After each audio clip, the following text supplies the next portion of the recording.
I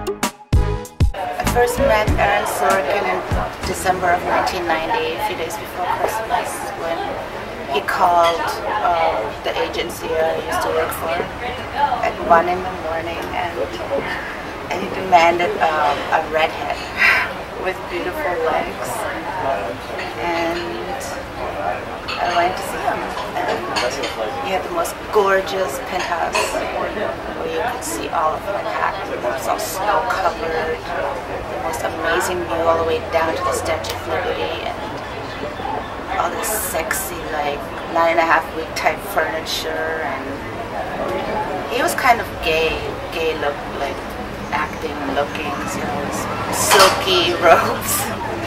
He was really like effeminate, and up to the point where he started doing drugs.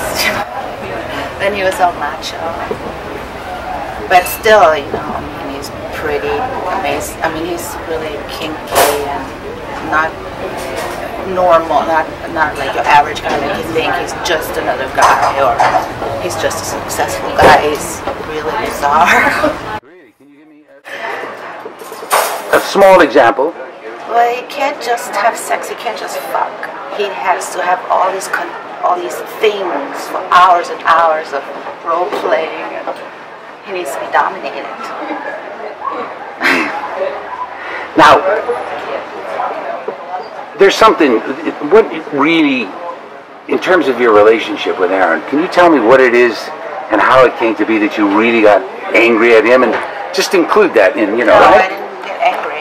I did not get angry. I got hurt, disappointed, that's it. I was just disappointed by a friend and someone I looked up to as not a role model, but like a guidance. And he gave me a lot of advice over the years by email, and because I hadn't seen him for many years, but I got back in touch with him a few years ago, and he had become this big Hollywood honcho, and I was pursuing a music business career as a producer. I worked with some really amazing people in Miami, and tried to get Aaron to help me with my music business thing, but he just kept putting me off. But he always claimed that he would do anything for me, just to give me some time. And I have too much on my plate right now, and we'll do next month, or next week, or next year, or next show, or the next movie, or I have like piles of emails like that where I would have sent him all these artists' music that I recorded, and he just put me off. But then I figured, okay, so he must be embarrassed about knowing me. So I asked him, and he said, no, he's not ashamed, he's not embarrassed, nothing. And all of a sudden, there was a character in the West Wing in the very first pilot episode. There was a call girl, and that was the storyline that people talked about the West Wing more than any other story in the whole like publicity before the West Wing actually started. Biggest publicity about it was that Rob Lowe was involved with a call girl. That was the biggest publicity about the show, and it was like going on for 2 or 3 episodes. And so there was a line there that I told Aaron. He used it with her, and he emailed me about that he wrote the character because of me. And when I asked him to give me some credit, he refused.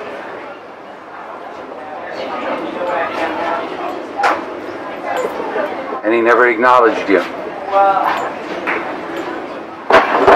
But he hires he hires idea people, and he gets ideas from people all the time. And I thought I just wanted a byline, story by, or like inspired by or something.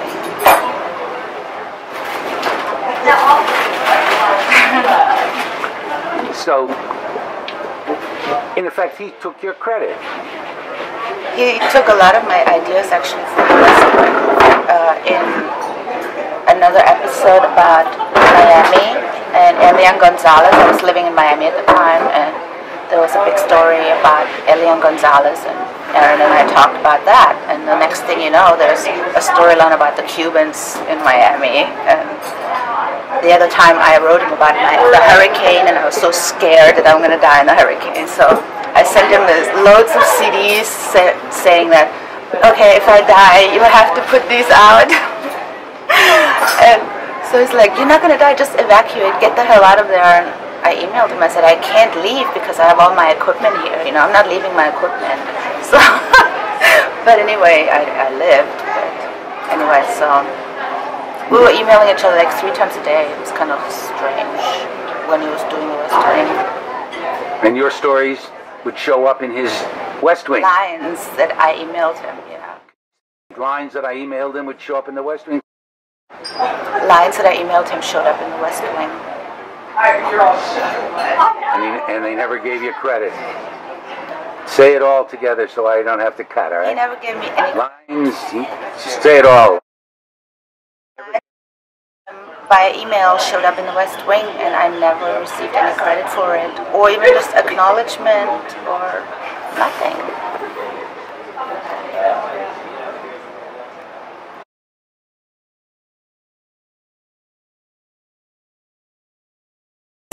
I mean, they just love to get their hands on you. They just want to use everybody they can. They're just they're good. So, but sooner or later, karma comes around and bites you in the ass. You know? And are you going to be?